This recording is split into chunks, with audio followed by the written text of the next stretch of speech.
You can't bring in this celebrity outsider and have him go over your top guy that hasn't been beaten in 2 years. However, bro, I'm not Triple H. So I've got to ask myself the questions. Is Triple H a mark for Logan Paul?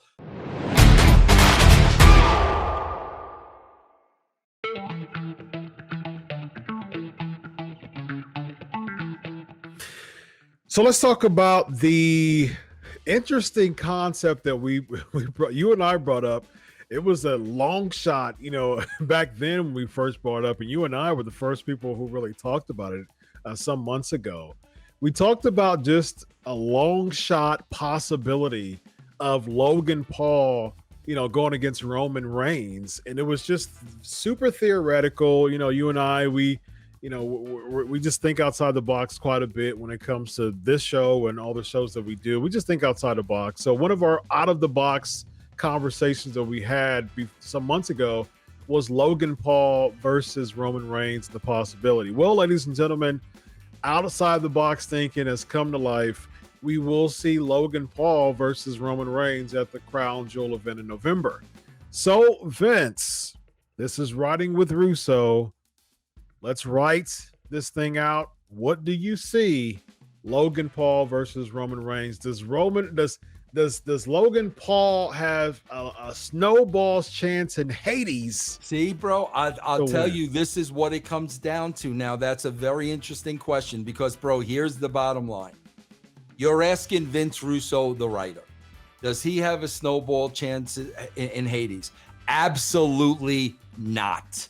You can't bring in this celebrity outsider and have him go over your top guy that hasn't been beaten in 2 years. Absolutely not.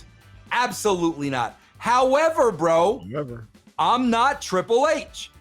So I've got to ask myself the questions. Is Triple H a mark for Logan Paul? Does Triple H have any heat with Roman Reigns? Maybe Roman asks for some extra time off, or maybe Roman asks for a raise, whatever the case may be. See, that's another thing. Roman asking for a raise, and is Triple H, well, not even I made that much. Like, that's the stuff that comes into play. Me as a writer, absolutely not. Triple H, though, bro, has a whole different set of circumstances that I don't know about. Triple H did defeat, Roman Reigns did defeat Triple H at WrestleMania. So, he took the championship away from him. I'm sure Triple H had a lot to do with it as far as like getting Roman Reigns over, so to speak. But we don't know the backstage. We don't know the backstage. Bro, if Triple H didn't want to do that, okay. Well, here you go. Here's your chance, bro. Yeah. I'm telling you, bro. These are the intricacies that are involved in this stuff. Yeah. That was about 6 years ago. I think it was 32 in Dallas when he lost the reins. So that was about a little over 6 years ago, almost 6.5 years ago. So you never know. He could have been brewing for this, and wanted to get back at him. All these things come to play, like you said. All these things come to play when it comes to a wrestling talent having the books. And, it is interesting. And you brought up a good point as far as, okay, he's a part-timer now, but he's asking for a raise. Like, wait a minute. Like, I had to bust my butt and, and spend, still earn my stripes, way past your age, and I had to put so much work in, so many years in, and you're asking for a raise of part-time, And not only that, Chris, there's this whole other aspect of it. Triple H has made it clear, and you know what, bro? It's almost like going through that health scare was a wake-up call, but obviously not, because Triple H has made it clear that wrestling is his life. He's like Vince. Wrestling is number one. Everything else is second. Bro, you're talking about a guy that had cancer.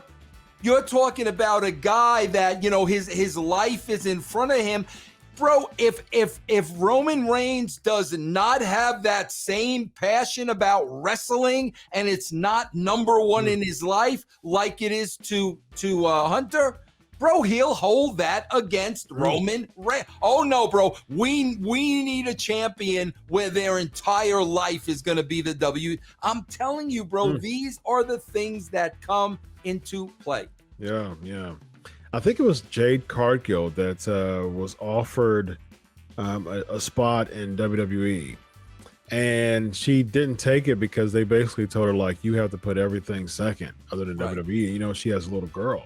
Yeah. And she's like, no, like I have a whole daughter that's number one in my life right now. There's no way with that type of mindset that I'm going to take this job.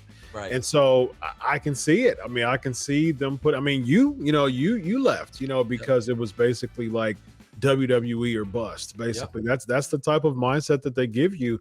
And Roman Reigns clearly isn't in that headspace right now. He's more winding down his career. And I could definitely see Hollywood when it comes to Reigns too. I can see that being the next level in his career. He's not even 40 yet, and he's like kind of checked out. You know what I mean? As far as winning that part-time, I can definitely see Triple H feeling some type of way about that when it comes to the passion and the heart of the number one guy. Although Roman Reigns, in the Roman Reigns era, like they've got bigger draws than any other era, as far as money is concerned. So they need to credit Reigns for that. But at the same time, I can definitely see it though. I can see like your heart and soul isn't in this anymore. And he goes into the office.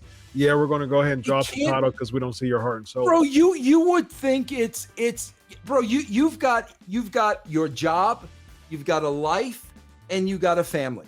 So you would think, okay, bro, I'm going to work every day, and while I'm at work every day, my concentration is going to be on work, and I'm going to do the best I can. Now I'm going home. My concentration is dad, father, husband. I'm going to do the best that I can. No, that's not good enough for them. This can't just be a job.